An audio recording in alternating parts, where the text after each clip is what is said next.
ಪ್ರದೇಶಕ್ಕೆ ಹೋದರೆ ಬೇಸಿಗೆಯಲ್ಲಿ ಕುಡಿಯೋ ನೀರಿಗೆ ಎಷ್ಟು ಕಷ್ಟ ಬೀಳ್ತಾರೆ ಅಂತ ಹೇಳಿದ್ರೆ ಅದನ್ನ ಹೇಳಕ್ಕಾಗಲ್ಲ. ಕೊರಟಗೆರೆ ತಾಲೂಕಿನ ಡಿ ನಾಗೇನಹಳ್ಳಿ ಗ್ರಾಮದಲ್ಲಿ ಕೇಂದ್ರ ಕೃಷಿ ವಿಜ್ಞಾನ ಕೇಂದ್ರದ ನಿಕ್ರಾ ಯೋಜನೆಯನ್ನು ಹಿರೇಹಳ್ಳಿಯ ಕೆವಿಕೆ ವಿಜ್ಞಾನಿಗಳು ಮತ್ತು ನಮ್ಮ ರೈತರು ಶ್ರಮ ವಹಿಸಿ ಯಶಸ್ವಿಗೊಳಿಸಿರುವುದು ಒಣ ಬೇಸಾಯ ಪದ್ಧತಿಯಲ್ಲಿ ರೈತರ ಜೀವನ ಮಟ್ಟ ಸುಧಾರಿಸುತ್ತದೆ ಎಂದು ಮಾಜಿ ಡಿಸಿಎಂ ಮತ್ತು ಶಾಸಕ ಡಾಕ್ಟರ್ ಜಿ ಪರಮೇಶ್ವರ್ ತಿಳಿಸಿದರು. ತಾಲೂಕಿನ ಕೊಳಾಲ ಹೋಬಳಿಯ ಡಿ ನಾಗೇನಹಳ್ಳಿ ಗ್ರಾಮದಲ್ಲಿ ಭಾರತೀಯ ಕೃಷಿ ವಿಜ್ಞಾನ ಕೇಂದ್ರದ ನಿಕ್ರಾ ಯೋಜನೆಗೆ ಎಲೆರಾಂಪುರ ಗ್ರಾಮ ಪಂಚಾಯತಿಗೆ ಕೇಂದ್ರ ಸರ್ಕಾರದ ಉತ್ತಮ್ ಪಂಚಾಯತ್ ಪ್ರಶಸ್ತಿ ದೊರೆತ ಹಿನ್ನೆಲೆಯಲ್ಲಿ ಡಿ ನಾಗೇನಹಳ್ಳಿ ಗ್ರಾಮಕ್ಕೆ ಭೇಟಿ ನೀಡಿದ ಅವರು ಯೋಜನೆಯ ಸಮಗ್ರ ಅಭಿವೃದ್ಧಿಯನ್ನು ಪರಿಶೀಲಿಸಿ ಮಾತನಾಡಿದರು. 2010ರಲ್ಲಿ ಪ್ರಾರಂಭವಾದ ಈ ಯೋಜನೆ ಇಲ್ಲಿಯವರೆಗೂ ಬಹಳ ವ್ಯವಸ್ಥಿತವಾಗಿ ನಡೆದಿದೆ. ಹಿರೇಹಳ್ಳಿಯ ಕೃಷಿ ವಿಜ್ಞಾನ ಕೇಂದ್ರದ ವಿಜ್ಞಾನಿಗಳು ಈ ಯೋಜನೆಯನ್ನು ಉತ್ತಮವಾಗಿ ಸಾಕಾರ ಮಾಡಿದ್ದಾರೆ. ನಮ್ಮ ರೈತರು ಇದನ್ನು ಒಪ್ಪಿಕೊಂಡು ಯಶಸ್ವಿಗೊಳಿಸಿದ್ದಾರೆ. ಈ ಯೋಜನೆ ಮಳೆಯಾಧಾರಿತ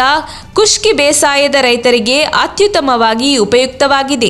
ಒಣ ಪ್ರದೇಶದಲ್ಲಿ ಲಾಭದಾಯಕ ಗೋಡಂಬಿ, ನಲ್ಲಿ, ಹುಣಸೆ ಸೇರಿದಂತೆ ಇತರ ವಾಣಿಜ್ಯ ಬೆಳೆಗಳನ್ನು ಸಹ ಇಳಿಜಾರಿನ ಮಳೆ ನೀರನ್ನು ಉಪಯೋಗಿಸಿಕೊಂಡು ಬೆಳೆದಿರುವುದು ರೈತನ ಜೀವನ ಮಟ್ಟವನ್ನು ಸುಧಾರಿಸುತ್ತದೆ. ವ್ಯರ್ಥವಾಗಿ ಹರಿದು ಹೋಗುವ ನೀರನ್ನು ತಡೆದು ನಿಲ್ಲಿಸಿ ಉಪಯೋಗ ಮಾಡಿಕೊಂಡಿದ್ದು, ಕಡಿಮೆ ಮಳೆಯಲ್ಲೂ ನೀರನ್ನು ಸಂರಕ್ಷಣೆ ಮಾಡಿ ಬೇಸಾಯ ಮಾಡಿದ್ದು, ಸುಮಾರು 85 ಕೃಷಿ ಹೊಂಡಗಳನ್ನು, ಹಲವು ಚೆಕ್ ಡ್ಯಾಂ, ನಾಲಾ ಬದು, ಹೂಳೆತ್ತುವಿಕೆ, ಕೊಳವೆ ಬಾವಿ ಅಭಿವೃದ್ಧಿ ಸೇರಿದಂತೆ ಮಾಡಿರುವ ಈ ಕೆಲಸಗಳು ನಿಜಕ್ಕೂ ಅಕಾಲಿಕ ಮಳೆಯನ್ನು, ಕಡಿಮೆ ನೀರಿನ ಪ್ರಮಾಣವನ್ನು ತಡೆದುಕೊಳ್ಳುವ ಕೃಷಿ ಪದ್ಧತಿಯಾಗಿದ್ದು, ಕೊರಟಗೆರೆ ವಿಧಾನಸಭಾ ಕ್ಷೇತ್ರ ಸೇರಿದಂತೆ ಬಯಲು ಸೀಮೆಯ ಮಳೆಯಾಧಾರಿತ ಪ್ರದೇಶಗಳ ಒಣ ಬೇಸಾಯಕ್ಕೆ ಈ ಯೋಜನೆ ವಿಸ್ತಾರವಾಗಬೇಕಿದ್ದು, ರಾಜ್ಯ ಸರ್ಕಾರವು ಇದಕ್ಕೆ ಕೈಜೋಡಿಸಬೇಕಾಗಿದೆ. ಯೋಜನೆ ಯಶಸ್ವಿಗೆ ಕೃಷಿ ವಿಜ್ಞಾನಿಗಳು, ರೈತರು, ಗ್ರಾಮ ಪಂಚಾಯಿತಿಯವರಿಗೆ ಅಭಿನಂದನೆ ಸಲ್ಲಿಸುವುದಾಗಿ ತಿಳಿಸಿದರು. ಹಿರೇಹಳ್ಳಿಯ ಕೆವಿಕೆ ವಿಜ್ಞಾನಿ ಹಾಗೂ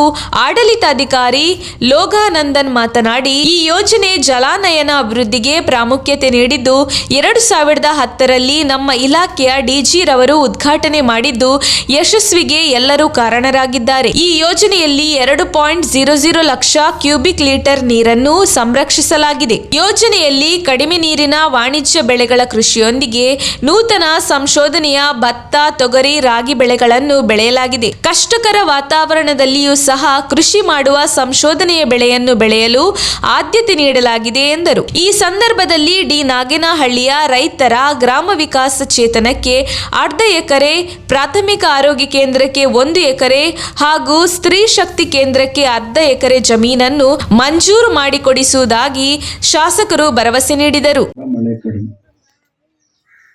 ಅದು ಇನ್ನೂ ಸ್ವಲ್ಪ ನಿಮಗೆ ಉತ್ತಮನೇ, ನಿಮಗೆ ಇನ್ನೂ ಪರವಾಗಿಲ್ಲ ಅಂತ ಅನ್ನೋದು. ಇನ್ನು ನೀವು ಮುಂದಕ್ಕೆ ಹೋದರೆ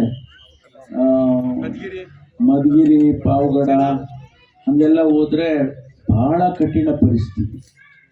ನಾನು ಮಧುಗಿರಿಯಲ್ಲಿದ್ದಂಥ ಸಂದರ್ಭದಲ್ಲಿ ಐಡಿಯಲ್ಲಿ, ಕೊಡಗಿನಲ್ಲಿ, ಆಂಧ್ರ ಗಡಿ ಪ್ರದೇಶಕ್ಕೆ ಹೋದರೆ ಬೇಸಿಗೆಯಲ್ಲಿ ಕುಡಿಯೋ ನೀರಿಗೆ ಎಷ್ಟು ಕಷ್ಟ ಬೀಳ್ತಾರೆ ಅಂತ ಹೇಳಿದ್ರೆ ಅದನ್ನು ಹೇಳೋಕ್ಕಾಗೋದಿಲ್ಲ.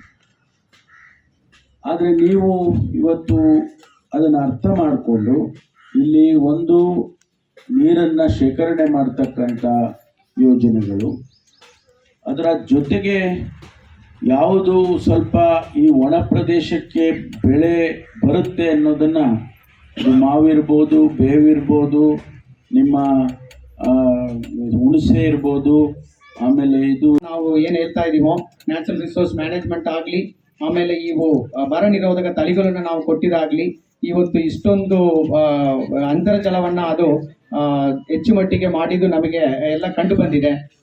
ಮುಖ್ಯವಾಗಿ ನಾನು ಹೇಳ್ಬೇಕಂದ್ರೆ ನೀರಿನ ಒಂದು ಸಂರಕ್ಷಣೆ, ಅದಕ್ಕೆ ಇವತ್ತು ನ್ಯಾಷನಲ್ ವಾಟರ್ ಅವಾರ್ಡ್ ಅಂತ ಈ ಸೌತ್ ಝೋನಲ್ಲಿ ಎಲೆರಾಂಪುರ ಗ್ರಾಮ ಪಂಚಾಯತ್ ಸೆಲೆಕ್ಟ್ ಆಗಿದೆ. ಒಂದು 80 ಕೃಷಿ ಹೊಂಡಗಳನ್ನು, 80ಕ್ಕೂ ಮೇಲ್ಪಟ್ಟ ಕೃಷಿ ಹೊಂಡಗಳನ್ನು ಈ ಒಂದು ಏರಿಯಾದಲ್ಲಿ ನಮ್ಮ ನಾಗೇನಹಳ್ಳಿ ವಿಲೇಜಲ್ಲಿ ನಾವು ಮಾಡ್ಕೊಂಡಿದ್ದೀವಿ. ಅದು ನೋಡ್ಬಿಟ್ಟು ಮತ್ತೆ NREGA ಒಂದು ಪ್ರೋಗ್ರಾಮ್ ಅಲ್ಲಿ ಕೂಡ ಮತ್ತೆ ರೈತರು ಇನ್ಸ್ಪೈರ್ ಆಗಿ ಬೇರೆ ಮತ್ತೆ ಈ ಕೃಷಿ ಹೊಂಡಗಳನ್ನ ಮಾಡ್ಕೊಂಡಿದ್ದಾರೆ. ಆಮೇಲೆ ಚೆಕ್ ಡ್ಯಾಮ್ಗಳನ್ನ ವೈಡನ್ ಮಾಡಿ ಡಿಸಿಲ್ಟೇಷನ್ ಮಾಡೋದಿರ್ಬೋದು, ಕಮ್ಯುನಿಟಿ ಪಾಂಡ್ ಅಲ್ಲಿ ಡಿಸಿಲ್ಟೇಷನ್ ಮಾಡೋದಿರ್ಬೋದು. ನಮ್ಮ ತುಮಕೂರು ಮಾಧ್ಯಮದ ವಿಶೇಷ ಸುದ್ದಿಗಳನ್ನು ನಿರಂತರವಾಗಿ ಪಡೆದುಕೊಳ್ಳಲು ಚಾನೆಲ್ ಅನ್ನು ಸಬ್ಸ್ಕ್ರೈಬ್ ಮಾಡಿ. ಕ್ಷಣ ಕ್ಷಣದ ಸುದ್ದಿಗಳಿಗಾಗಿ www.nammathumakuru.com ಗೆ ಭೇಟಿ ನೀಡಿ.